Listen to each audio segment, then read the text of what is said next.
સમાચાર મુજબ ભટાર રોડની ઇન્દિરાનગર ઝુંપડપટ્ટીમાં પાણી પ્રવેશી ગયા છે અને તે લગભગ 8 થી 10 ફૂટ જેટલા પાણી હોવાનું માલુમ પડી રહ્યું છે. એટલે કોસાડમાં પણ સરદારનગર સોસાયટીઓમાં પાણી પ્રવેશ્યા છે, જે 5 થી 6 ફૂટ હોવાની વાત મળી રહી છે. જ્યાં બીજી તરફ અત્યારે જ્યારે માહોલ સ્થિતિ ગંભીરનો છે, તંત્ર પણ કામ કરી રહ્યું છે અને ઉકાઈની ખાસ વાત કરીએ તો ઉકાઈની લેવલ સપાટી ધીમે ધીમે નીચે આવી રહી છે.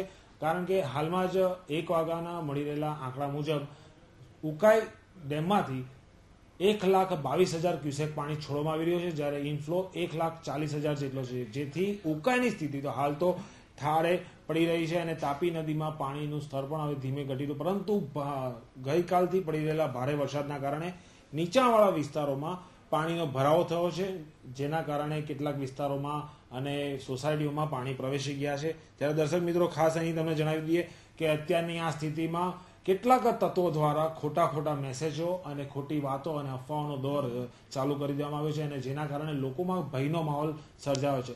અને આ જે સમાચારો જે ખોટા અને અફવાના રૂપે ફેલાવવામાં આવી રહ્યા છે, તેની સામે પોલીસ તંત્ર દ્વારા પણ કડક ખાતે કાર્યવાહી હાથ ધરવામાં આવી રહી છે અને ઝીણવટભરી તપાસ દ્વારા કોણે આ મેસેજ લીક કર્યો છે કે કોણ આ મેસેજ રવાના કરી રહ્યું છે, તેની શોધખોળમાં લાગી ગયું છે અને લોકોની તપાસ હાથ ધરી રહી છે. ત્યારે હાલમાં જ મળી રહેલા સમાચારમાં જે અફવા અને ખોટી માહિતી હતી, તેમાં 4 લાખ ક્યુસેક પાણી ઉકાઈમાંથી છોડવામાં આવી રહ્યું હોવાની જ્યાં વાતો ખોટી ફેલાવવામાં આવી હતી. પરંતુ દર્શક મિત્રો, અહીંયા કહી દઈએ કે અત્યારને જ અમે ફિગર ઉકાઈમાં પણ ઉકાઈ સત્તાધીશોને બી ફોન કરીને અમે જાણકારી મેળવી છે, ત્યારે તેમણે કીધું છે આ વાત સદંતર ખોટી છે. માત્ર 1,40,000નો ઇનફ્લો છે અને 1,22,000નું પાણી છોડવામાં આવી રહ્યું છે. તો દર્શક મિત્રો, અત્યારે આ બાબતોનું ખાસ આપણે ધ્યાન રાખીને એક વાતની પુષ્ટિ કરીએ કે ખોટી વાતો ફેલાવી નહીં જોઈએ આપણે, કારણ કે આ સ્થિતિમાં તંત્ર સાથે લોકોએ જોડાવાની જરૂર છે અને પરિસ્થિતિ પર નિયંત્રણ મેળવવાની જરૂર છે.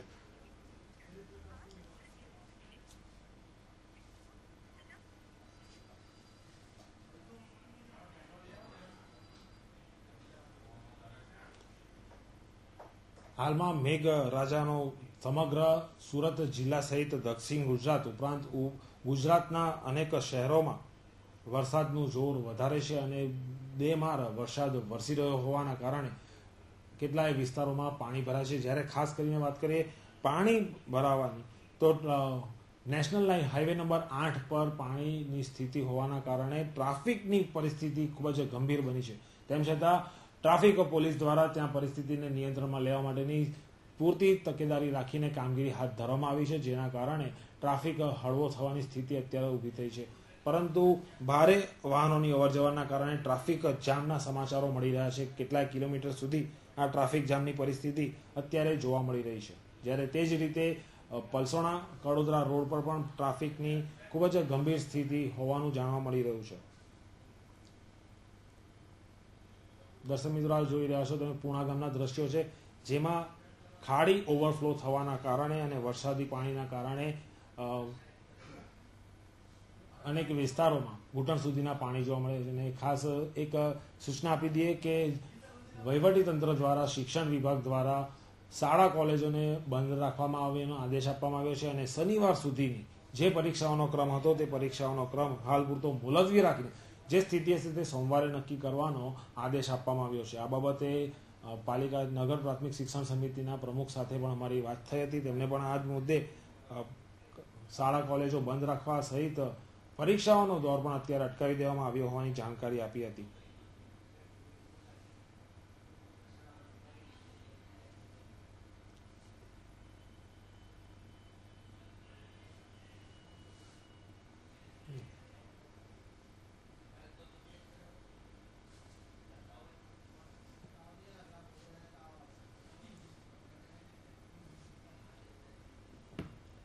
નદી કિનારાના નીચાણવાળા નજીકના વિસ્તારોમાં પાણી અત્યારે ભરાયા છે, જે વરસાદી પાણી છે અને ખાસ વિસ્તારમાં અફવાનો દોર વધારે ફેલાવા પામ્યો છે, જેની પર અમે અપીલ કરીએ છીએ કે ખોટી વાતો અને ખોટા સમાચારો લોકોમાં ન ફેલાવો. પહેલાં વાતની પુષ્ટિ કર્યા બાદ જ પોતાના સગા સંબંધી અને મિત્રોને જાણ કરવાની તકેદારી ખાસ આ જરૂરી બની છે.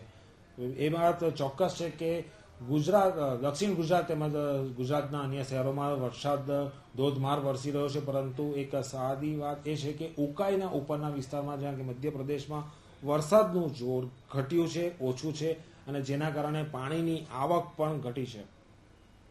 ફરી એકવાર તમને જણાવી દઈએ કે ઉકાઈની સપાટી અત્યારે 342.16 ફૂટ જેટલી નોંધાઈ છે અને પાણીનો ઇનફ્લો અત્યારે 1 લાખ. તો આપણી સાથે કલેક્ટર સાહેબ ઉપસ્થિત છે આ ટેલિફોનિક ચર્ચામાં. નમસ્કાર જયપ્રકાશજી. જયપ્રકાશજી, હિન્દ ટીવીમાંથી બોલું છું, ગરીવાલા. સાહેબ, અત્યારે બધી વાતો મળી રહી છે કે ઉકાઈમાંથી 2 વાગ્યા પછી 4 લાખ ક્યુસેક પાણી છોડવામાં આવી ખોટી વાતો ફેલાઈ રહી છે, જેમાં આપ આ અંગે લોકોને સંદેશો શું આપશો? આ બધી અફવાઓ છે. અત્યારે ઉકાઈમાંથી ડિસ્ચાર્જ ઘટાડીને 1,25,000 ક્યુસેક કરવામાં આવ્યું છે અને ઉકાઈના ઉપરવાસમાં બિલકુલ નહીવત વરસાદ છે, એટલે એવી કોઈ પણ શક્યતા નથી. જે પણ માહિતી છે અમે લોકોને મીડિયા મારફતે તાત્કાલિક આપીએ છીએ, વેબસાઇટમાં અપડેટ કરીએ છીએ. એટલે મારી લોકોને અપીલ છે, એ કૃપા કરીને આપ અફવાઓથી દૂર રહો. એવી કોઈ પણ પરિસ્થિતિ નથી. જે પણ પાણી આવી રહ્યું છે અત્યારે સુરત જિલ્લાની ગ્રામ્ય વિસ્તારમાં ખૂબ જ વધારે પડતો વરસાદ પડ્યો છે. આનું પાણી તાત્કાલિક આવે છે અને તાત્કાલિક નીકળી પણ જાય છે, એટલે આનું અસર બહુ ટૂંક સમય માટે હોય છે. અને ઉકાઈ ડેમમાં કોઈ એવી વિષમ પરિસ્થિતિ નથી, ત્યાં બિલકુલ કંટ્રોલમાં છે. જયપ્રકાશજી, અમારા કાર્યાલય પર ઘણા ફોન આવ્યા કે જાણવા માંગે છે કે ઉકાઈમાં આજના દિવસ પૂરતું એવા કોઈ પાણીનો વધારો આવી શકે તેવી સ્થિતિ તો નથી ને? જરા પણ નથી. ઉપરવાસમાં બિલકુલ ઓછો વરસાદ છે અને આવક ઉકાઈમાં ખૂબ જ ઓછી થઈ ગઈ છે અને અહીંયા લોકલ વરસાદને લીધે ધ્યાને લઈને ત્યાંથી ડિસ્ચાર્જ પણ 1,25,000 ક્યુસેક કરી દેવામાં આવ્યું છે. એટલે અફવાઓ બિનજરૂરી ચાલે છે. મારી વિનંતી છે લોકોને કે આપ અફવાઓથી દૂર રહો. અમે મીડિયા મારફતે ઓથેન્ટિક વર્ઝન આપીએ છીએ. આ સિવાય જે કંઈ લોકો અફવાઓ ફેલાવતા હોય એમનાથી દૂર રહેવા વિનંતી છે. જયપ્રકાશજી, ખાસ કરીને અત્યારે ખાડીના પૂર ઉભરાઈ ગયા છે અને અનેક વિસ્તારોમાં ખાડીના પાણી પ્રવેશી ગયા છે, તે બાબતે કઈ કામગીરી હાથ ધરવામાં આવી રહી છે? છેલ્લા 24 કલાકમાં ખૂબ જ વધારે વરસાદ પડ્યો છે. કેટલાક તાલુકાઓમાં પલસાણા, બારડોલીમાં 10 થી 12 ઇંચ વરસાદ પડ્યો છે. આને લીધે આ પાણી આવ્યો છે. ત્યાં સવારથી અમારી ટીમો કાર્યરત છે. જે નીચાણવાળા વિસ્તારમાં છે આમાંથી લોકોને શિફ્ટ કરીને શાળાઓમાં લઈ જવામાં આવ્યું છે અને ફૂડ પેકેટની વ્યવસ્થા કરવામાં આવી રહી છે. અને જયપ્રકાશજી, ખાસ કરીને આબોહવા વિભાગ સાથે તમારી કોન્સ્ટન્ટ વાતો ચાલી રહી છે, તો આબોહવા વિભાગ દ્વારા શું જાણકારી આપવામાં આવી છે? એવી વાતિંગ છે કે આ વરસાદ આવતા 24 કલાકમાં પણ ચાલુ રહી શકશે, પણ અત્યારે અમે જે તાલુકાઓમાંથી બધી જગ્યાથી આંકડા લીધા છે, સવારે ખૂબ જ વરસાદ હતો. હવે વરસાદનું પ્રમાણ ઓછું થયું છે, એટલે પાણીની આવકમાં હવે થોડી રાહત મળશે. જયપ્રકાશજી, દર્શક મિત્રોને ઉપયોગી જાણકારી આપવા બદલ હિન્દી તરફથી હું આપનો ધન્યવાદ વ્યક્ત કરું છું. Thank you. તો દર્શક મિત્રો, આ હતા અમારા સુરત જિલ્લાના કલેક્ટર જયપ્રકાશ શિવહરે, જેમણે તમામ વાતોનું ખંડન કરીને એક વાત ચોક્કસ કરી છે કે ઉકાઈમાં કોઈ એવી સ્થિતિ નથી કે નદીમાં પૂરના પાણી આવી શકે, કારણ કે સતત મોનિટરિંગ હાથ ધરીને પાણી છોડવામાં આવી રહ્યું છે. ઇનફ્લો અત્યારે 1,40,000 છે, તેની સામે જયપ્રકાશજીએ કીધું કે 1,25,000ની આસપાસનું પાણી આઉટફ્લો કરવામાં આવી રહ્યું છે. જેથી ખાસ અહીં દર્શક મિત્રો, આ કલેક્ટર દ્વારા તમને જાણકારી આપવામાં આવી છે કે સુરત શહેરમાં તાપીના પૂરની કોઈ જ શક્યતા હવે જોવામાં આવી રહી નથી. આ જે પાણી છે અને જે પાણી ભરાવાની સ્થિતિ છે તે માત્ર ને માત્ર વરસાદી પાણી અને ખાડીના પાણી ભરાવાના કારણે ઊભી થવા પામી છે. તો દર્શક મિત્રો, અહીં ફરી એકવાર તમને જણાવી દઈએ કે અફવાઓનું બજાર વધુ વેગ પકડે તે પહેલા જ એ વાતોનું ખંડન કરી નાખો અને ત્યાં જ અટકાવી દો. એકબીજાને જ્યારે સમાચાર તમે કોઈ માહિતી મેળવો છો ત્યારે એ માહિતીની પુષ્ટિ કર્યા વિના બીજા અન્યત્ર મોબાઈલ પર કે લોકોને જાણ કરવાનું ટાળો. અને હિન્દ ટીવી તમારી સાથે ખડેપગે છેલ્લા 48 કલાકથી આ તમામ વિગતો સાથે રહ્યું છે. તો આપ કોઈ બી જાણકારી મેળવવા માંગતા હોય તો હિન્દ ટીવીના કાર્યાલય પર સંપર્ક કરીને જાણકારી મેળવી શકો છો. અમારો ફોન નંબર છે 234250 અને 234259. તે ઉપરાંત તમારી પાસે કોઈ પણ જાણકારી હોય તો અમારા વોટ્સઅપ પર અમે દર્શાવેલા નંબર પર 9879518545 પર માહિતી મોકલી શકો છો. તો દર્શક મિત્રો, અફવાઓથી દૂર રહો.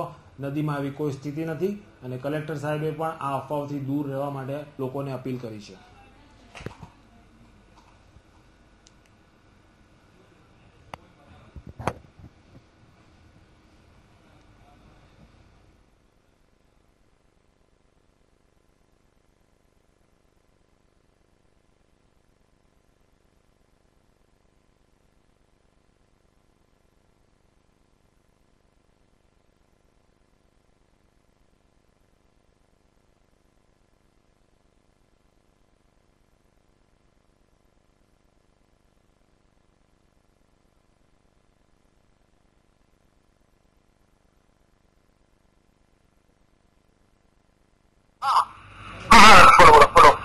સાહેબ, અત્યારે વાતોનો દોર. કમિશનર એમ કે દાસ આપણી સાથે છે. દર્શક મિત્રો, જેઓ આપણે જાણકારી આપીએ. કમિશનર સાહેબ, અત્યારે પુષ્કળ પ્રમાણમાં વાતો ફેલાય છે કે ઉકાઈમાંથી 4 લાખ ક્યુસેક બપોર પછીના સમયમાં પાણી છોડવામાં આવી રહ્યું છે. શું આ વાતનું છે? હા, બિલકુલ અસત્ય છે.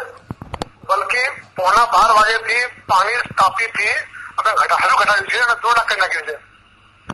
2 લાખ કરી નાખ્યું છે. જે સવારે રાત્રે 2 શિક્ષણ હતા, સવારે 2 કર્યું હતું ને અત્યારે 2 લાખ કરી નાખ્યા છે. ત્યાર પછી તારું કારણ નથી. હવે જે અત્યારે મુશ્કેલી છે આ સ્થાનિક પ્રશાસન છે વરસાદ તે અને તે ઉપરાંત કાબેલ વાદળ વરસાદ થાય છે. આપણે જાણકારી આપું કે સવારે 6 વાગ્યા પછી આજે 7 ઇંચ વરસાદ પડી ગયો છે 1 વાગ્યા સુધીમાં. અને એ થોડી પ્રોબ્લેમ થયું છે. વરસાદ જેમ થશે અમારે તરફ તૈયાર છે, તમે કાપી શકશો. અને તાપી નદીમાં પાણી એટલે ઘટાડે છે કે વરસાદ જે અસર છે એના કારણે તાપી જળસ્તર નહીં વધે, એટલે તાપીના પાણી હજુ ઘટાડે છે. અને 2 લાખ ડિચાર્જ છે. નદીની કેપેસિટી 3-4 લાખ છે. તે ઉપરાંત તમારે શું શું હોય અને આજે લોકો મેસેજ આપે છે ને 4 લાખ 5 લાખ લાખ આ બિલકુલ વાહિયાત અને બિનજરૂરી લોકોને ગભરાવવા માટે કરે છે. આવું પ્રયત્ન કોઈ નહીં કરે છે. અને દાસ સાહેબ, ખાસ વાત કરીએ કે ખાડીઓમાં પાણી ઉભરાય છે, અનેક વિસ્તારોમાં પાણી ભરાય છે, તો એ સ્થિતિ ક્યાં સુધીમાં થાળ પડે? આમાં છે ને ખાડી તો આપણે જાણો છો ટાઈમ નથી. આ વરસાદ થાય એટલે સીધું પાણી ખાડીમાં આવે છે. એટલે વરસાદના આગળમાં જે કાપી આવે વરસાદ થાય છે એ પાણી ખાડીમાં આવે છે. એ પાણી ત્યાં દેવું પડે ને એટલે પાણી ઓટોમેટિકલી. અને પાણી થતા જ અમારી કામ કે શું ત્યાં સુધી જે વિસ્તારો વધારે પાણી છે ત્યાં કોઈ કામગીરી પણ કરી છે. અને આ વરસાદ થાય છે, વરસાદ પતે તરત પાણી કાઢે. અને દાસ સાહેબ, ખાસ કરીને ફ્લડ ગેટની વાત કરીએ તો અત્યારે ફ્લડ ગેટની કામગીરીમાં શું ધ્યાન આપવામાં આવ્યું છે? ફ્લડ ગેટ તો મોટા ખુલે છે એટલે જે એકાદ 2 બંધ છે પણ એટલે પાણી ઘટાડ્યું છે. એટલે 4 વાગ્યા સુધીમાં પણ ખુલી કદાચ છે. સેન્ટ્રલ ઝોનમાં અને જે કદાચામ જે ખાસ સર્કિટ છે એ પણ ખુલી જશે. ધન્યવાદ દાસ સાહેબ. તો દર્શક મિત્રો, પાલિકા કમિશનર એમ કે દાસે તમને વિગત પણ આપી દીધી કે જેમાં ઉકાઈની બાબતમાં કોઈ જ ખોટી વાત ફેલાવવાની જરૂર નથી. પાણીની આવક પણ ઓછી થઈ ગઈ છે અને તે જ હિસાબે પાણીની જાવક પણ ઓછી છે. માત્ર 1,25,000 ક્યુસેક પાણી છોડવામાં આવી રહ્યું છે. ઉપરાંત ખાડીમાં જે પાણી ભરાયા છે તે માત્ર ને માત્ર વરસાદી માહોલના કારણે અને સુરત જિલ્લા સહિત આજુબાજુના તાલુકાઓમાં પડેલા વરસાદના કારણે પાણીનો ભરાવો થયો છે. અને તેમણે પણ ખાસ ચોખવટ કરી છે કે સાંજના 4 વાગ્યા પછી આ પરિસ્થિતિમાં કંઈક અંશે રાહત થઈ શકશે. તો દર્શક મિત્રો, ખાસ હિન્દ ટીવી ફરી તમને એકવાર અપીલ કરે છે કે ખોટી વાતો ફેલાવવાની જરૂર બિલકુલ નથી. માત્ર શાંતિ જાળવીને તંત્રને અને પ્રશાસનને સહકાર આપવાની અત્યારે ખાસ જરૂર છે.